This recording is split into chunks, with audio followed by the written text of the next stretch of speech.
Down on the farm. Today is an intriguing one. Number 6 on our list, and if you've been following along, we do not have Orion Kerkering as one of our top 10 prospects, as we're considering him graduated from Prospect Life, even though technically he isn't. So Bryan Rincon comes in at number 6 on our list. He is a shortstop. He could potentially play second base if he gets too thick in his lower half. This is real. I read it on the scouting report on Baseball America.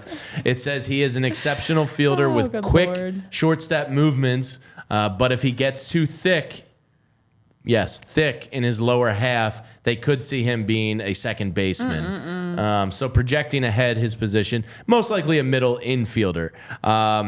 Name test. Let's start right there. Bryan Rincon. Yeah, he's got a shot. I can't rule this kid out. He sounds a little bit like a ball player to me. Originally from Venezuela, moved to the Pittsburgh area when in high school.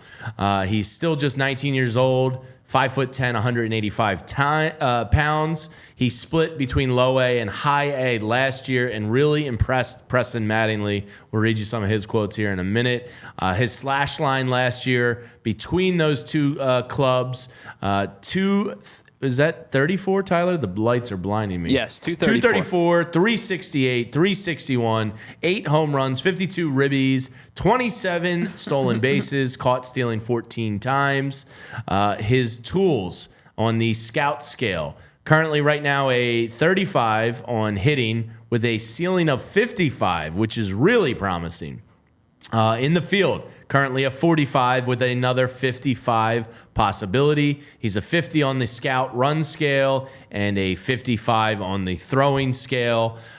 Basically, he's so young and he made so many strides last year. I think that's why it shows you his potential is through the roof. So Baseball America says he is a top-end ceiling of an everyday infielder / shortstop who hits at the bottom of the order, but is more likely to settle in as a super utility player who provides plenty of defensive value. Very good fielder. We'll get into some of the Preston Mattingly quotes in a second. This kid has a lot of potential. But again, if you put Bryan Rincon in like the Orioles system, he's probably like 13th, 14th. Yeah. For the Phillies, he's in that 6 to 8 range, depending on who you follow for your scouting reports. Well, it always makes me chuckle when I read their reports, and it's like talking about where they went to high school and the 14th round they got him out of Pittsburgh. You were 19. You were just in high school. But a lot of positives about his growth and the fact that he caught a lot of people by surprise and kind of flew under the radar. And I know Preston Mattingly was saying how his slash lines don't tell the full story, that his pitch recognition is really advanced. He makes a ton of contact at the plate. Obviously, with him being a switch hitter, you kind of have to work double. A switch hitter. But he has a really good feel for what pitchers are trying to do to him, and he understands the strike zone. And Alex Coffey actually wrote a nice article about him and was including a lot of Mattingly's quotes and just the thoughts, as well as there were some personal quotes from him as well. Now, early on, he struggled, which makes sense. He's 19 now, so he's only younger then. And then you could see that his at-bat quality was good and just the extra movements that he was adding that wasn't necessary. So needed some refining, needed to clean up his swing, his movement. And then also he's been working on cutting out some of that unnecessary movement. And for him, overall, it's like he's just taking in all these experiences, learning, and he was mentioning, Bryan was talking about wanting to just play and show people what he can do, and every day working hard, trying his best, trying to get better every day. And baseball is all he's known. Growing up, it was like everything was around baseball. It wasn't holidays, it wasn't anything else, trips. Everything was baseball. And so he ate, breathed, sleeps baseball, and always has. And he has been able to help with his dad's help and his family's help, be able to get opportunities to play in the United States. And then eventually, as we now know, work his way up the ladder and trying to get to the majors. To Pittsburgh. Yeah. Maybe there was a family member there or something to help get him off I don't know. Yeah, but interesting. Usually when you have baseball aspirations, you go somewhere a little warmer.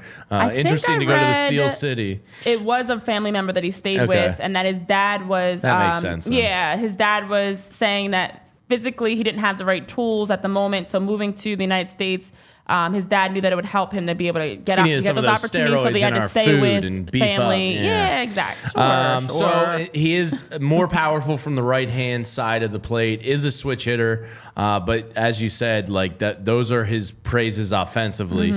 He does an excellent job of his swing and miss rate at stuff inside the zone. Between both levels last year, low A and high A, his in-zone miss and chase rates were 11.7% and 16.6%. Obviously, a little bit of work to do, but those are pretty encouraging numbers for somebody 19 years old at a low A level. Scouts were impressed with his near identical swings from both sides of the plate. Is more powerful right-handed, but you can't really tell the difference between right or left-handed. As you talked about, he made the jump from low A to high A. We went over his numbers there, but he did draw 68 walks against 76 strikeouts. Yeah. So it's pretty even there. And as you talked about those defensive movements, he's been working with an infield coach, Adam Everett, and Preston Mattingly really gives him credit for quote unquote, Adam was working on cutting out some of those unnecessary movements. I remember walking out onto the field and watching him take ground balls and thinking, oh my God, that's Bryan Rincon. It looked like nothing before. The movement was minimal, and I thought to myself, wow, this is going to be a lot faster than I expected. He's got a chance to be special. And that's a quote from Preston Mattingly, who was the minor league farm director and now has been elevated out of that position. But promising stuff, really good control of the zone, love a switch hitter, and probably 2027 at the earliest, I would think. So I think somebody in the chat, who was it? Chris Slemmer. I like these young kids, but it does seem like they're so far away. This is part of rebuilding a farm system. It was so bad for so long. Matt Klentak failed, wasn't able to improve it.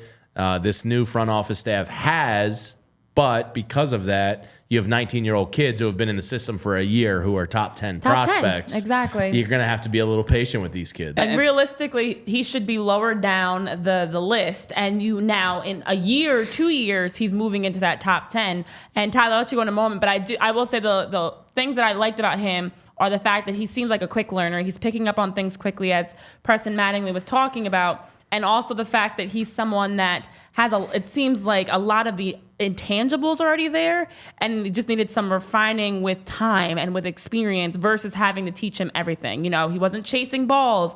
He wasn't someone that, was all over the place, but very consistent, a good foundation that just needs refining. So 2027 could be the projection, around that time. But who knows if he can continue growing as fast as he's done from even in the last year to now. Anything is possible, but it is tough because everybody that we talk about, especially now that we're cracking into the top 10 guys, is 2026, 2027. So, Tyler, I know you were going to say something. My bad. So you were mentioning him working with Adam Everett. Not that Adam Everett was an elite player by any means, and not much of an offensive threat at all. Respected coach, though. But Adam Everett had 5 years in his major league career where he played at least 100 games, and in every single one of those years, his defensive WAR was at least a 1.5, but 4 of those 5 years were 2.2, 2.5, 3.3, and in 2006, he led the National League in defensive WAR at a 4.1. The guy knows what he's doing. Right. So to get, to be able to have a coach with legit middle infield major league experience, I think can certainly help this guy who's already pretty slick with the glove.